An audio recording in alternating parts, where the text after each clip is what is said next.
नाज़रीन, इमरान खान भिड़ गया है और इमरान खान एक कदम भी पीछे हटने को तैयार नहीं है। हम देख रहे हैं कि इमरान खान लड़ पड़ा है और बड़ा वाज़ेह है कि ऐसा महसूस होता है इमरान खान ने अपनी तमाम तर कश्तियां जला दी हैं। लगातार कि 2 दिन पहले एक खबर सामने आई, कुछ वीडियो सामने आई कि हारून रशीद साहब जो हैं उन्होंने गालिबन टीवी को खैराबाद कह दिया है। वादा तो ये पहले ही कर चुके हैं कि अब हमने इक़्तिदार मिल बांट के ही खाना है। तय तो सिर्फ ये करना है ना कि वज़ीर आज़म किस पार्टी का होगा। बातों का इत्तेहाद है, कहीं कहीं आपको सीट एडजस्टमेंट नजर आएगी और ये कहा जाएगा कि ये मकामी अरेंजमेंट है, लेकिन करें कि ये क्या हुआ, क्यों छोड़ दिया, क्या अब कुछ करने का इरादा नहीं है। बैनुल अक़वामी कम्युनिटी को इमरान खान मुखातिब कर रहे हैं, इंटरव्यूज दे रहे हैं इंटरनेशनल न्यूज चैनल्स को और उनके साथ एस्टेब्लिशमेंट के बारे में बातचीत करते हैं, खुलकर अहम तरीन शख्सियात के नाम लेते हैं।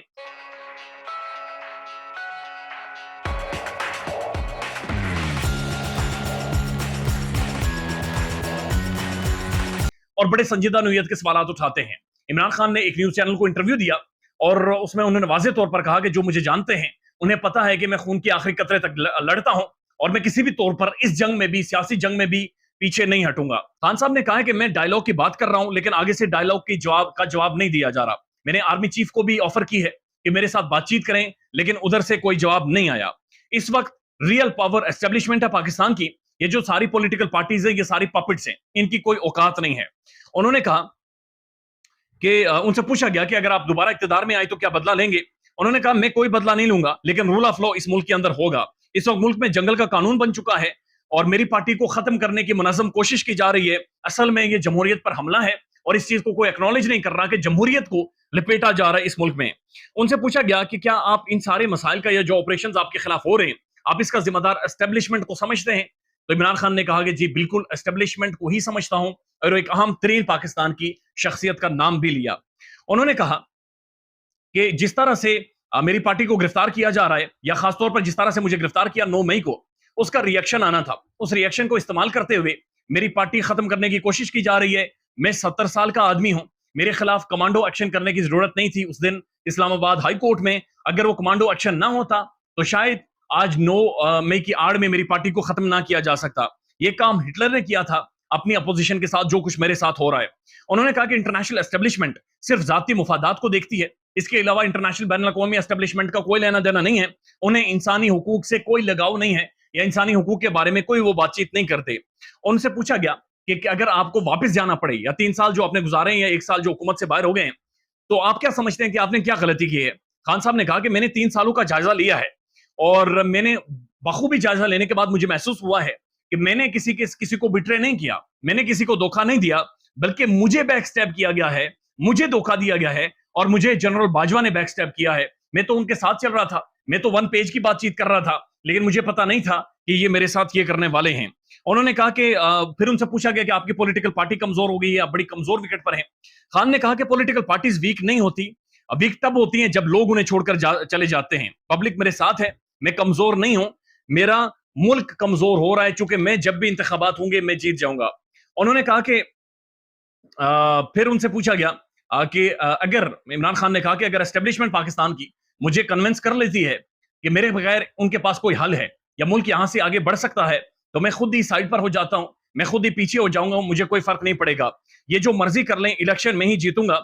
इन्होंने मुझे आइसोलेट कर दिया है, मुझे तनहा कर दिया है, सबको जेल में डाल दिया है, ये मुझे भी जेल में डाल देंगे लेकिन ये मुझे रोक नहीं सकते।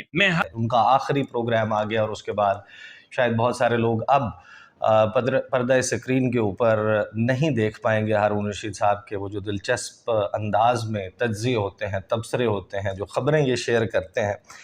तो ये ख़ुसूसी नशिस्त जो है वो हारून रशीद साहब के साथ मैंने ख़ुसूसी दरख्वास्त की कि ज़रा हमें भी बताएं। मेरे से बहुत सारे लोगों ने सवाल किया कि क्या हारून रशीद साहब जो हैं वो अब टीवी पर प्रोग्राम नहीं करेंगे, तो इस आफत ही छोड़ दी। क्या ब्रेक ले रहे हैं ना आजकल लोग? नहीं छोड़ा नहीं है। वो देखिए, वो जो सिचुएशन है वो तो सबको ही पता है, उसमें वजाहत करने की कोई ज़रूरत ही नहीं है। गैर ज़रूरी गुफ्तगू से क्या हासिल है?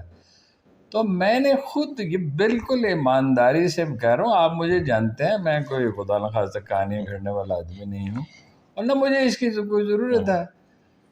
मैंने खुद दफ्तर से ये कहा कि भाई आप मुझे फारग कर दें, इसलिए कि जो हालात हैं इसमें मैं तो पूरी बात करने का आदी हूँ, पूरी ना सही तो 70-80% तो की जाए।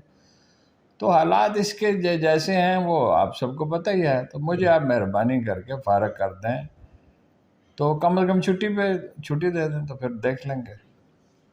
تو وہ کچھ یہ سلسلہ کوئی 7 8 10 12 ہفتے چلتا رہا. صحیح.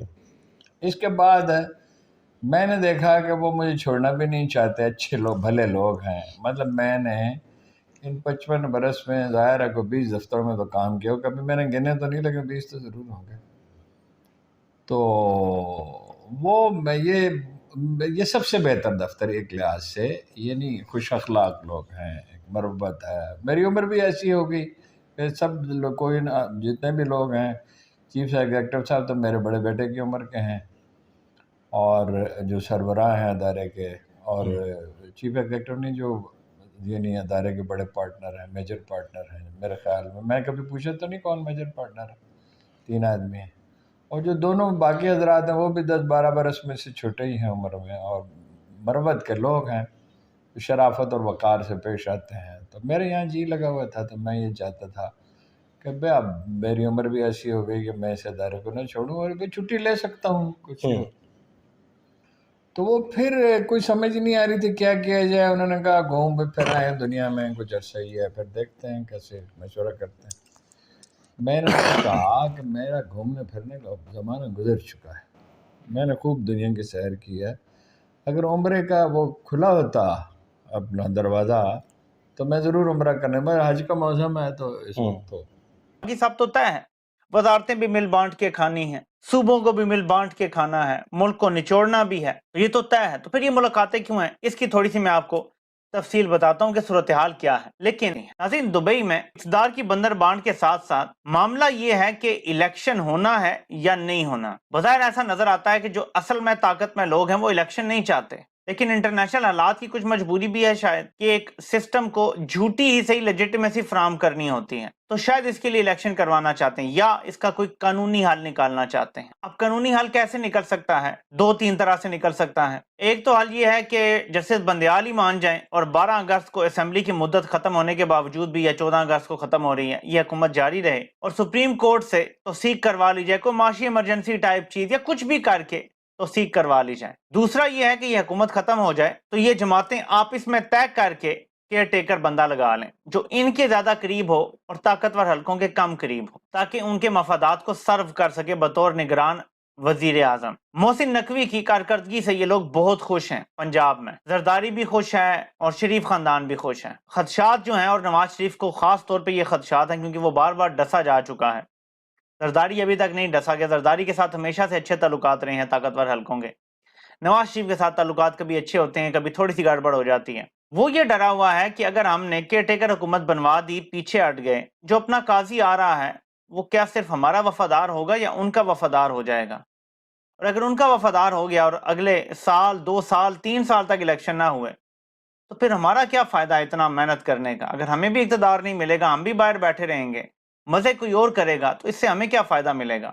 تو اس طرح کی بہت ساری چیزیں ڈسکس ہو رہی ہیں کہ انتخابات یہ نہ ہو کہ ہم باتیں مانتے چلے جا رہے ہیں, تو یہ نہ ہو کہ ہمارے ہاتھ سے بھی گیم نکل جائے. ایک تو یہ ڈسکشن ہے. دوسرا یہ ہے کہ عمران خان کے ساتھ جو ہم کرنے جا رہے ہیں, جو ہم نے بیسٹ انلیش کیا ہوا ہے, اگر وہ کر جاتے ہیں, ہم خدا نہ خواستہ جس کی یہ بات کر رہے ہیں کہ جی ملٹری کورٹ اور پھر جی سزائے موت یا عمر قید یا 10 سال قید, کچھ اس طرح کی جو بھی بات ہے, تو کل کو کیا گارنٹی ہوگی کہ ہمارے خلاف یہ ملٹری کورٹ استعمال نہیں ہوں گی؟ کیونکہ اب تو سپریم کورٹ میں کیس ہے, کچھ نہ کچھ تو فیصلہ آنا ہے. سپریم کورٹ نے اگر جسٹیفائی کر دیا ملٹری کورٹس کو تو کل تو کسی کا بھی گربان پکڑا جا سکتا, کسی کو بھی اٹھا کے ملٹری کورٹ میں ٹرائی کیا جا سکتا ہے. اس معاملے میں بھی ڈسکشنز جاری ہیں.